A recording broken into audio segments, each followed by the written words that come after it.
Bom dia, boa tarde, boa noite. Sejam bem-vindos, na hora que vocês estiverem assistindo esse vídeo, a essa falsa live, né? Já tivemos um exemplo disso aqui nessa nossa maratona de lives. Surgiu um compromisso e eu não pude fazer essa live ao vivo. Porém, esse formato de live que dá menos trabalho para mim, essa é a verdade, né? Falar assim é muito menos trabalhoso e a gente consegue ter uma produtividade maior. Então, eu vou adotar esse modelo para esse vídeo gravado e disponibilizado no horário que a gente combinou, né? Então, não vai ser um vídeo tão conciso, não vai ter imagens, esse tipo de coisa, né? Por conta disso, apesar de não ser uma live, vai ter essa particularidade. Bom, começamos nossa live da greve falando de notícias da greve, né? A princípio, mantemos as mesmas notícias de quarta-feira, quando a gente conversou a respeito da existência de uma nova reunião sexta-feira que vem, dia 14, né, entre o governo e a Associação dos Docentes. 2 dias antes, né, 3 dias antes, no dia 11, vai ter uma reunião do governo com o Sindicato dos Trabalhadores Não Docentes, dos técnicos das universidades, né? Então é isso, foi um processo difícil, o governo não queria negociar, o Comando Nacional de Greve peitou, pressionou, usou diversas estratégias, inclusive a ocupação da sala, e com isso conseguiu arrancar esse compromisso de uma nova reunião para trazer, para resolver essas demandas que estão pendentes, né? E principalmente o que está pendente é uma contraproposta governamental, a proposta que os docentes fizeram por último. Então não há novidades nesse sentido, mas a grande novidade, que eu não falei quarta-feira, é o fato de que na segunda-feira, dia 10, haverá um encontro entre o presidente Lula e os reitores das universidades, das instituições de ensino superior. Instituições, uma das demandas da greve dos professores tem a ver exatamente com o orçamento dessas instituições, numa situação que estão numa situação muito delicada, porque muitas delas, de acordo com o orçamento disponível, estão se vendo incapazes até de chegar com uma manutenção mínima até o final do ano, né? Então, essa é uma realidade colocada pelo orçamento que foi destinado às universidades, né, que está dentro da nossa demanda. Além de questões salariais, nós temos aí um interesse muito grande, um ponto muito forte da nossa pauta é você recompor o orçamento das universidades, para que elas possam ter uma manutenção adequada, para que elas possam voltar a ofertar assistência estudantil, né? No nosso caso da UFAL, trata-se de um ponto muito importante, né? Poder continuar investindo em pesquisa, em extensão, em qualificação das pessoas. Então, existe aí uma série de questões, além dos pontos salariais, que está sendo discutido e reivindicado pelos professores em greve. Bom, como o dia 10, segunda-feira, vai haver esse encontro, né, a sensação geral é de que alguma novidade surgirá nesse encontro, né? Porque é muito difícil você pensar que o presidente vai chamar os reitores das universidades que não têm dinheiro para chegar ao final do ano, que estão passando por uma greve, estão tendo que gerenciar uma greve sem aulas, e ele vai chegar para conversar qualquer tipo de coisa mais de groselha. Não vai ficar falando groselha, entendeu? Precisa haver alguma pauta importante que justifique esse encontro.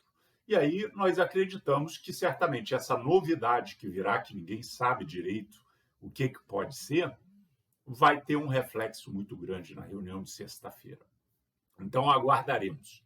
Não sei se segunda-feira eu consigo dar informes a respeito da reunião, porque não sei se a reunião terá acabado, se já serão produzidos os informes, se os jornais vão noticiar, como é que vai ser isso. Mas certamente quarta-feira nós conseguimos ter uma visão que vai nos preparar para a reunião dos docentes na sexta-feira. Bom, esses aí são os informes da greve. E hoje vamos falar do texto O Impacto das Mudanças Climáticas sobre o Nível de Renda na América Latina.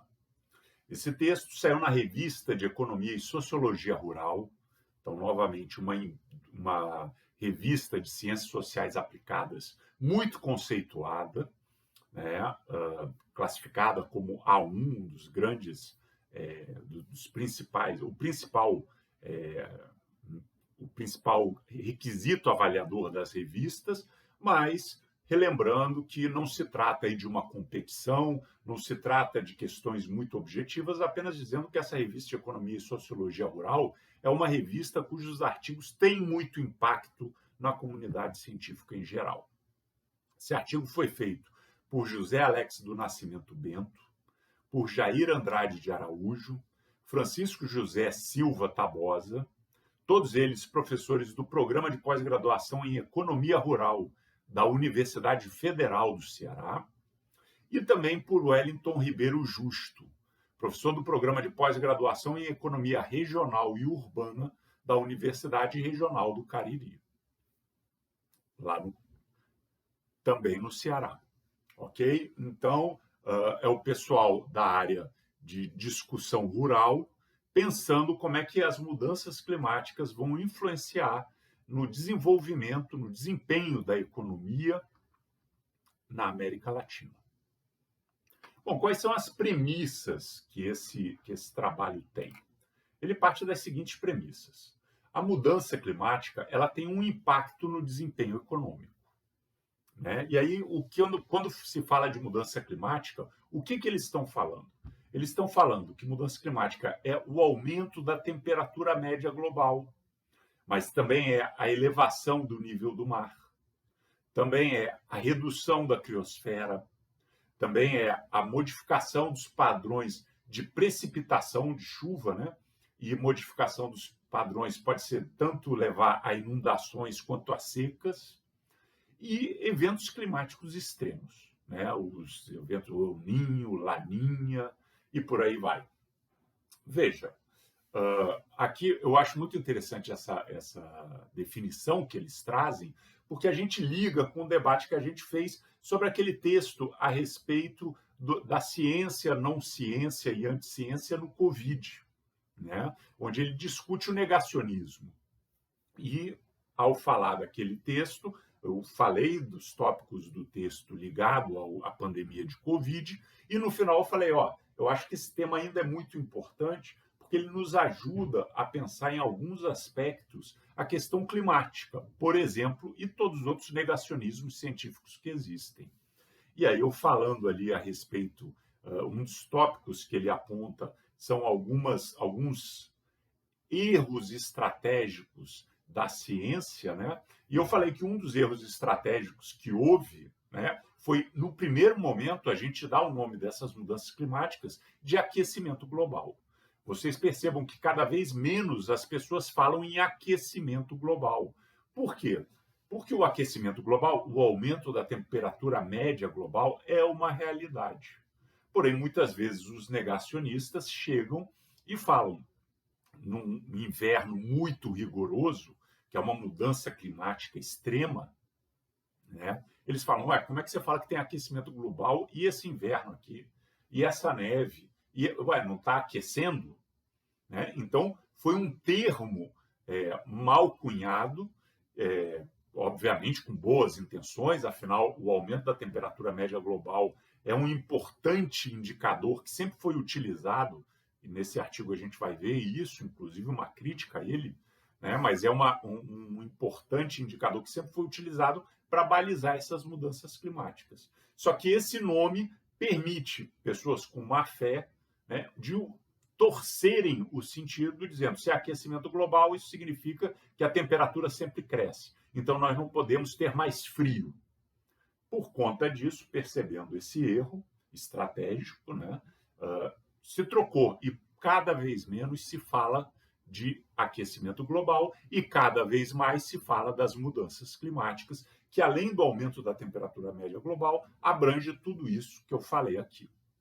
Agora, veja bem, se essa mudança climática é tudo isso, eles estão dizendo que tem um impacto no desempenho, como é que eles exemplificam isso? eles trazem o seguinte dado: nas Américas Central e do Sul, 613 eventos climatológicos extremos ocorridos no período de 2000 a 2013 resultaram em 13.883 fatalidades, 53,8 milhões de pessoas afetadas e perdas econômicas de 52 bilhões de dólares.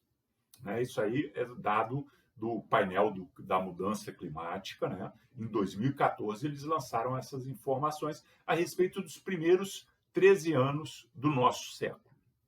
Então, veja, a quantidade de eventos climatológicos extremos é muito grande em 13 anos, são 600 eventos. O número de mortes,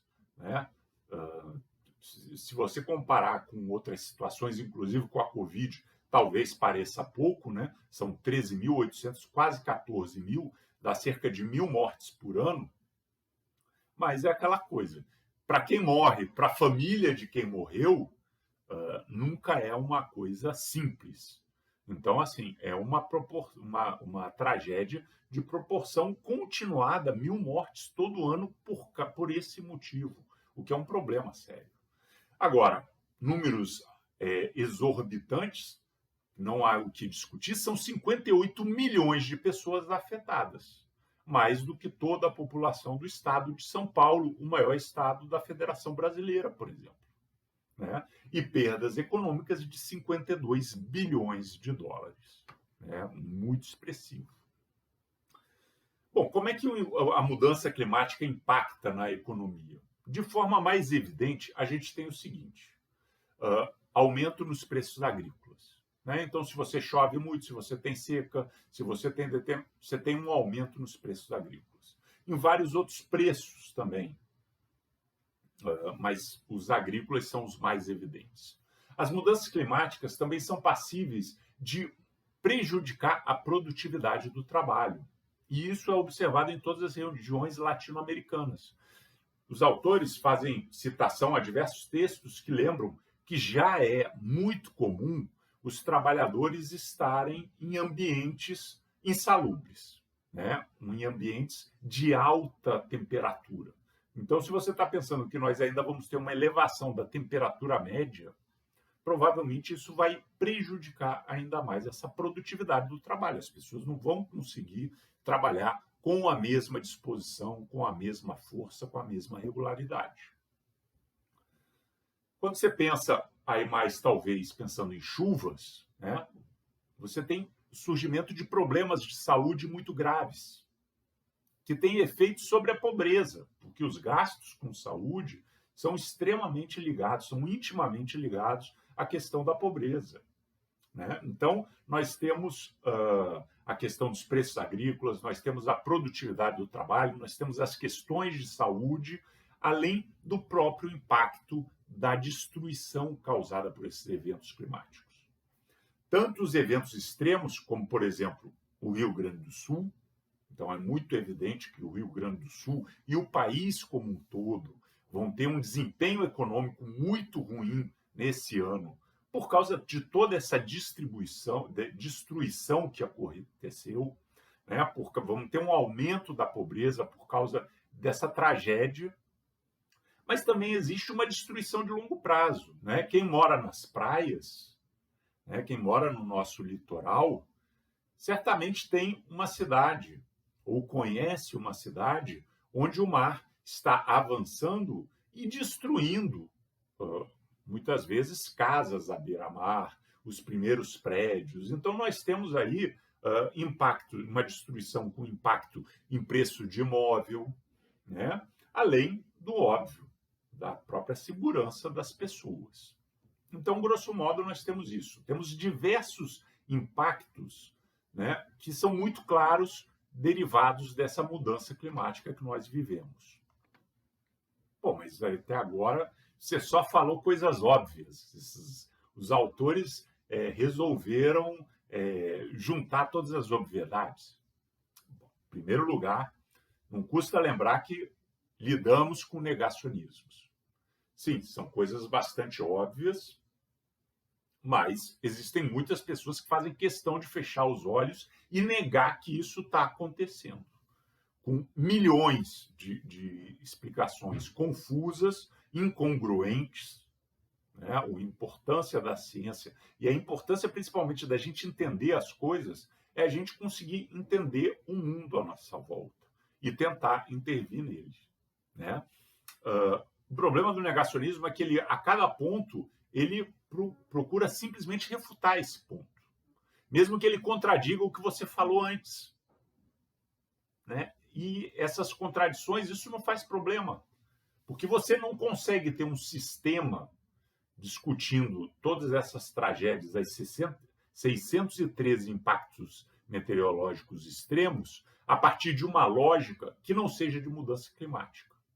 Então, você vai apontando para situações pontuais de tentar, às vezes de uma forma muito pueril, desvalorizar esse sistema muito claro que pensou, ó, na medida que nós estamos produzindo, interferindo na atmosfera, na poluição, né, com tudo isso, com combustíveis fósseis, com desmatamento, com todo esse tipo de coisa, nós estamos mudando o clima e isso gera esses eventos climáticos extremos. Isso é uma teoria articulada. O negacionismo não tem isso. Ele se pega isso. Ah, você fala de aquecimento global, mas aqui está frio. Ah, teve. Como é que você pode dizer que está aumentando a inundação? Teve inundação no Rio Grande do Sul, mas agora estão prevendo seca na Amazônia. Então não está aumentando as inundações. Veja bem, a lógica científica diz que todos esses eventos são interconectados.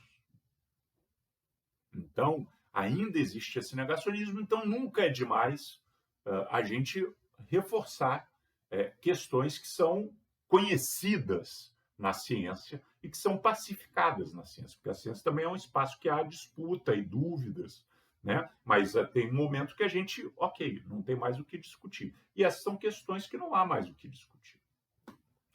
Bom, segundo é que o texto que a gente vai comentar hoje, ele não está apenas entendendo que esses efeitos ruins existem.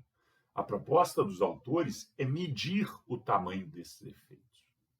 Né? Então tem uma diferença. Ok, todo mundo sabe que os efeitos são ruins, mas aqui eles estão dizendo, eles são ruins em qual proporção? Né? E, obviamente, eles também não são os primeiros a fazer isso. Existem vários estudos, mas eles têm várias críticas a esse estudo, principalmente três. Como eu já falei, né? Eles acham que há uma pouca valorização da questão das secas e das inundações. Né? A grande variável que é utilizada na maioria dos estudos para pensar mudanças climáticas é a temperatura. Né? Então, obviamente, eles dizem que a temperatura é importante, mas as precipitações, elas são também importantes. E isso é pouco valorizado, geralmente, nos modelos. Se o modelo considera a precipitação, né, a ocorrência de chuvas em excesso ou em falta, eles não usam, geralmente, bons indicadores. Principalmente quando trabalha pensando nos indicadores econômicos, porque os indicadores econômicos são indicadores nacionais. Né? O PIB do Brasil, a dívida externa do Brasil, né? Ou da Argentina, ou do México. Né? E quando a gente fala de chuva, estamos vendo a chuva no Rio Grande do Sul é uma, a chuva em Alagoas é outra, e aí como é que você vai fazer uma média? Então existe uma confusão no uso do indicador para avaliar as variações na precipitação, na opinião dos autores. Eles também dizem, temos vários modelos, mas muitos deles trabalham principalmente por setor da economia, especialmente o setor agrícola. Né? Vamos lembrar que os autores são todos dessa área de economia rural, de economia urbana e rural. Né? Então, assim, é muita análise sobre o impacto das mudanças no setor agrícola, mas não na economia como um todo, em nível nacional. Então, para tentar superar essas discussões, né, eles têm aqui uma metodologia diferente e eles propõem a seguinte pergunta. A mudança climática, e especificamente as condições de seca e inundação, que eles dizem que não é valorizado. Então, essa mudança climática contribui para uma redução geral do bem-estar ou um empecilho para o aumento da renda per capita? Esse é o ponto que eles vão discutir no trabalho. A justificativa é que se a gente tem uma melhor compreensão das consequências dos desastres relacionados com o clima nos países latino-americanos, a gente consegue ter uma maior motivação ou um maior esforço de planejamento de políticas na área de desenvolvimento, de políticas na área de adaptação à mudança do clima, numa conjuntura nacional, né? Então, aquilo que eu falei, a ciência procura explicar o mundo para você, entendendo esse mundo, ter uma ação política que promova a qualidade de vida para todos, se for um governo que está pensando na qualidade de vida para todos, né? Se for um governo que quiser só privilegiar alguns, ele não vai seguir isso, mas a lógica é essa. Bom, eu enfatizei algumas questões importantes da metodologia que eles criticam, né? O fato de você não valorizar as chuvas, ou se valoriza, utiliza dados muito estranhos, né? Eles têm uma grande seção de explicação metodológica. E aí, obviamente, se você é daqueles que pensa que o professor sabe tudo, trago péssimas notícias para você. Eu tenho muita dificuldade com a questão da estatística muito avançada, né? Então, basicamente, eu confio no que na parte estatística que eles estão me trazendo. Sei que eu não deveria, tudo isso tem que ser discutido, escrutinado estatisticamente para ver se não há erros no modelo, mas eu não sou capaz de fazer isso, né? Então, eu suponho, parto do princípio, que os autores são pessoas qualificadas, que o artigo teve uma revisão por pessoas qualificadas também, que quando ele foi aceito, as pessoas estão validando aquela metodologia, eu confio que ela está correta, né? Mas, apesar disso, ao ler ali, tem algumas considerações que eu posso fazer. Primeiramente, que as fontes de dados que eles utilizam são boas. Por quê? Porque eles utilizam basicamente uma fonte de dados apenas, que é o Banco Mundial. Então, existe, por exemplo, uma padronização. Quando ele está falando ali dos indicadores econômicos, você já não tem no banco de dados do Banco Mundial indicadores mandrake que um determinado país resolveu inventar ou modificar. O Banco Mundial vai fazer já essa seleção de qualidade, tanto dos indicadores econômicos quanto dos indicadores climáticos. Outra questão que eu posso pontuar, né, com relação à metodologia, é que existe um desbalanceamento entre índices econômicos e índices climáticos. Se não me engano, são 5 ou 6 índices econômicos e apenas 2 índices climáticos. Um dos motivos, os próprios autores mesmos já deixam claro, né? Eu já mencionei também aqui nessa live, os indicadores econômicos são tradicionalmente medidos em termos nacionais. Então, é muito simples você acessar o PIB nacional, a dívida externa nacional e por aí vai. Já os índices climáticos, eles não têm muito essa abrangência nacional. Então, é mais difícil. Então, eles usam isso, usam menos índices confiáveis, né? Mas trazem para o modelo também seus índices climáticos. Outra questão importante é que eles fazem 2 modelos. Um modelo com o que eles chamam de SPI, que é uma padronização do volume de chuvas, né? Então, eles fazem ali um logaritmo que procura padronizar os diferentes índices pluviométricos, né? Em um modelo eles fazem isso, no outro modelo eles usam aquelas variáveis dummy, que provavelmente nós já ouvimos esse nome do Big Brother, dos dummies, mas quando você vai para a estatística, geralmente as variáveis dummies são aquelas variáveis que você tem situações classificatórias, né? E você dá um número a elas para efeito para efeito de identificação da classificação que você colocou. Por exemplo, você está perguntando qual é o sexo das pessoas. Então, você pode transformar uma variável dummy. É 0 se for homem, 1 se for mulher. Né? Aqui, no caso, o que eles trabalham? Se você tem, ao longo do período, mais chuva do que a média histórica, você é 0 inundação. Se você tem, ao longo do período, menos chuva do que a média histórica, você é 1 seca. Né? Então, ele está simplesmente não trabalhando enquanto chove, a mais ou a menos, né? Mas trabalhando se nós estamos numa situação de seca ou de inundação. Então, são dois modelos que eles montam com as mesmas variáveis. Trata-se basicamente de um modelo dinâmico e não estático. Num determinado momento, eles também falam que muitos dos modelos que analisam essa relação entre mudança climática e economia são modelos estáticos, olhando a situação atual e prevendo isso como dada, ao passo que o modelo que eles usam é com dados de 1990 a 2019, ou seja, são 29 anos, inclusive com o resultado de um ano afetando o resultado do ano posterior, o que é algo bastante razoável.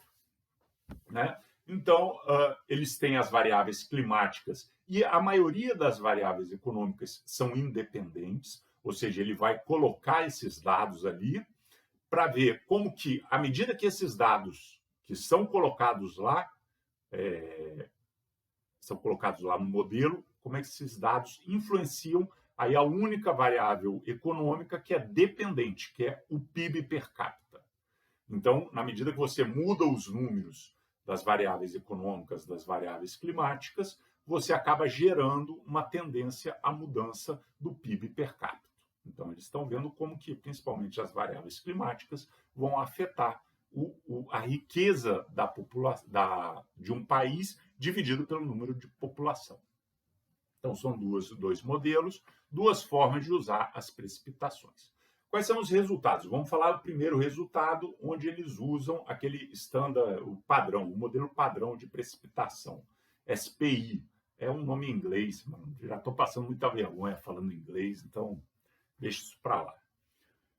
Quando ele bota lá, quais são as variáveis econômicas que ele trabalha? Dívida externa, assistência oficial, ou seja, quando um Banco Mundial, um BID, quando um país faz uma assistência em dinheiro para outro país que está passando por uma catástrofe, né? Nesse caso, quando eles discutem os dados, eles até falam o maior exemplo disso foi o maior receptor de assistência oficial foi o Haiti, que teve ali alguns terremotos muito graves no período, né? Então recebeu muito dinheiro de organismos internacionais, de outros países. O Brasil deu muita assistência ao Haiti nesse momento, né? Bom, as remessas que pessoas que moram no estrangeiro fazem para o país, né? Existem vários modelos, mas principalmente são empresas de outro país que jogam dinheiro para as suas filiais no país, ou pessoas que vão, por exemplo, para os Estados Unidos ou para a Europa e mandam dinheiro para os seus familiares que ficaram no Brasil, por exemplo. Né? Então, remessa de quem mora no exterior para o país. E a governança, um índice político que mostra ali o grau de desenvolvimento democrático, né? Então, esses são os modelos econômicos, vamos dizer assim. Eles viram assim que um aumento de 1% na dívida externa aumenta o PIB per capita em 0,78%. Né? Entendendo isso, apesar de ser uma dívida que no futuro você vai ter que pagar, quando você recebe e aumenta a sua dívida externa, significa que você está recebendo dinheiro novo. Então, a tendência é que o seu PIB aumente numa proporção muito próxima, né? 78%.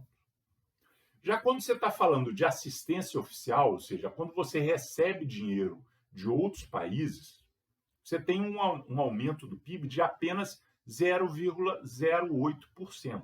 1% de assistência social, 1% de assistência oficial eleva o PIB per capita em 0,08%. Né? Mas aí precisamos considerar que quando você tem essa assistência oficial, estamos falando de um país que está numa situação de calamidade para demandar esse tipo de coisa, né? Pensar a situação hoje do Rio Grande do Sul. Você joga o dinheiro lá, você não pode esperar que o PIB cresça como se você tivesse uma sociedade econômica adequada para fazer esse dinheiro rodar. Eles estão, na verdade, numa reconstrução, você está impedindo uma tragédia maior, né? Então, a assistência social tem, mas ainda é grande, 0,08%. Quando você está falando de remessa dos estrangeiros para o país, 1% a mais dessas remessas faz o PIB per capita crescer em aproximadamente 0,05%. E a governança também é positivo. Quanto mais democrático, quanto mais transparente é o governo, a tendência é que você melhore seu desempenho econômico. Mas num valor muito pequeno, 0,009%. Né? Agora, quando a gente fala de resultados climáticos, aquelas variáveis climáticas, quando você aumenta 1% na temperatura, você diminui a renda em 0,02%. E quando você aumenta uma unidade do SPI, 1% no SPI, né, as chuvas, você reduz em 0,05% a renda per capita. Ou seja, o mesmo valor, por exemplo, das remessas estrangeiras. Né, a mesma proporção. Bom, agora o segundo modelo. O segundo modelo é aquele com dames. Tem seca, tem chuva, tem inundação, né? Quando você aumenta 1% na dívida externa, você aumenta aproximadamente 0,08%. Ou seja, muito menor do que a gente viu no modelo 1, né, que era 78%. Quando você aumenta 1% nas remessas dos estrangeiros, né, você cresce o PIB em 0,04%, menos que no modelo anterior, que era 0,05%. Né? Quando você aumenta na assistência oficial de outros países para aquele, você aumenta o PIB per capita 1% na assistência, aumenta 0,06%. Também menos do que no modelo 1, que era 0,08%. Né? Agora, quando você aumenta a unidade de governança, aí você aumenta o per capita em 0,01%. Muito maior do que o 0,009% do outro. Muito maior não, um pouquinho maior, né? Um pouquinho maior do que no modelo 1. Então, veja, temos diferenças importantes no caso da dívida externa, né? Diferenças residuais nos outros, algumas diferenças para mais, outras para menos, a maioria para menos, né? Mas ainda existem diferenças para mais. Agora, o fundamental é entender que todos esses indicadores econômicos e políticos repercutem positivamente no crescimento do PIB per capita. Agora, o modelo 2, eles também fizeram lá com os dummies o impacto no caso dos indicadores climáticos. E aí eles chegaram à noção de que um aumento na unidade de temperatura, 1% a mais na temperatura do país, reduz a renda per capita em 0,02%, que é o mesmo valor que a gente viu no outro modelo, né? E aí a grande diferença aqui nesse modelo é que, como eles têm uma classificação diferente, se é inundação ou seca, eles perceberam que quando você aumenta a inundação, 1% da inundação, você diminui o PIB em 0,06%. Isso aí é um pouquinho a mais do que no modelo 1. Agora, quando você tem uma elevação na variável seca, ou seja, não foi chuva, foi seca, a elevação da seca aumenta o PIB per capita em 0,1%, um indicador muito alto, né? E aí eles discutindo essa diferenciação, já que tudo está falando de chuva, só que um é chover demais, outro é chover de menos, eles acreditam que existe uma diferença na capacidade destrutiva de uma inundação, o que nós estamos vendo aí. Então, ok, a seca vai reduzir a poupança, né? As pessoas perdem principalmente na área agrícola, o que elas tinham, mas nas áreas que não são agrícolas, às vezes não são tão afetadas, né? Tem um problema de saúde, mas há uma diminuição do investimento, já que a economia perde, você diminui o investimento, então existem esses efeitos negativos. Porém, a enchente, ela destrói a poupança, ela destrói o capital, ela danifica as estruturas, ela contribui para doenças. Então, o impacto negativo das chuvas é muito maior do que o que a gente observa no caso de secas. Bom, dito tudo isso, quais são as conclusões que eles chegam? Eles chegam ao seguinte: primeira conclusão, que as condições climáticas atualmente experimentadas alertam para impactos socioeconômicos e ambientais sem precedentes. E aí eles trazem uma questão teórica muito interessante. A consequência desses desastres não são apenas relacionados com o clima. Eles dependem de outros parâmetros também. Então, por exemplo, tem a intensidade do perigo, né? A intensidade da tempestade, da seca, da inundação. Tem o tipo do perigo e tem, junto com o perigo em si, nós precisamos contrapor isso com a vulnerabilidade da área atingida. Ou seja, uma tempestade, uma chuva, não afeta igualmente uma área corretamente urbanizada e uma área muito precária.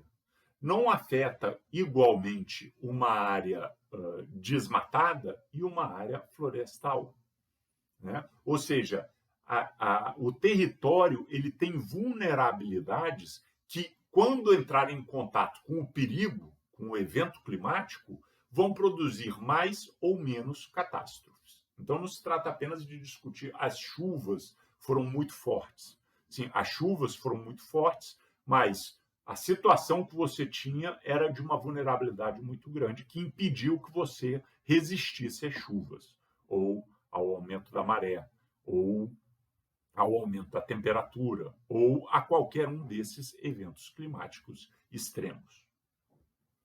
Para os autores, o resultado mais importante da análise foi a identificação do excesso de precipitação, né? Seja a chuva, seja a seca, seja da temperatura, como fatores climáticos que têm efeitos significantes, né? E também a temperatura. Então, todos eles têm. Então, isso, para eles, contradiz muitos dos estudos anteriores, né, que identificam apenas a temperatura como uma variável climática influente no crescimento econômico, né? E aí, vamos voltar lá para o texto do negacionismo, ciência, não ciência e anticiência, falando isso, faz parte da evolução do saber, da evolução do conhecimento, que um estudo, a partir de novas técnicas, a partir de novas variáveis, a partir de novos métodos, né, superem estudos anteriores. O que não quer dizer que os estudos anteriores estavam errados. Eles não dizem que a temperatura não é importante. Eles apenas dizem que a temperatura não é a única variável importante. E mais ainda, né, eles dizem que, na verdade, as chuvas e as secas são até mais importantes do que a temperatura, né? Tudo isso, então, a pergunta deles lá no começo, né? Vamos lembrar, a mudança climática, especificamente condições de seca e inundação, contribuem para uma redução geral do bem-estar ou um empecilho para o aumento de renda per capita? Sim, é isso mesmo que eles estão dizendo, né? E o resultado final é que eles acreditam que você, então, precisa ter estratégias de adaptação das mudanças climáticas, né? Você precisa ter ações para minimizar o efeito da elevação do volume de chuva, não apenas a questão das temperaturas, da seca, né? Ou seja, você precisa planejar, sim, é justificável e é necessário para o bem-estar das pessoas que você tenha um planejamento de como lidar com a mudança climática que nós estamos vivenciando. Ok? Pessoal, bom, grosso modo, esse foi o tópico que nós trabalhamos hoje, né? Esse texto, muito recente, traz aí uma boa abordagem da literatura, traz, para quem é da área, uma bibliografia qualificada para você conhecer esse debate, muito bom, né? E que nos alerta, e nos alerta com relação aos perigos da mudança climática e nos mostra como que a ciência trabalha com todas as suas limitações, né, mas ela trabalha sempre visando o desenvolvimento do bem comum e do bem-estar da sociedade. Meus caros, vamos lá. Semana que vem, nós não teremos atividades por motivos de saúde, né? Então não teremos atividades, mas voltaremos no dia 17, né, com nossas lives, que serão divulgadas no momento adequado. Agradeço a todos a atenção dispensada, tá certo? E desejo bons estudos.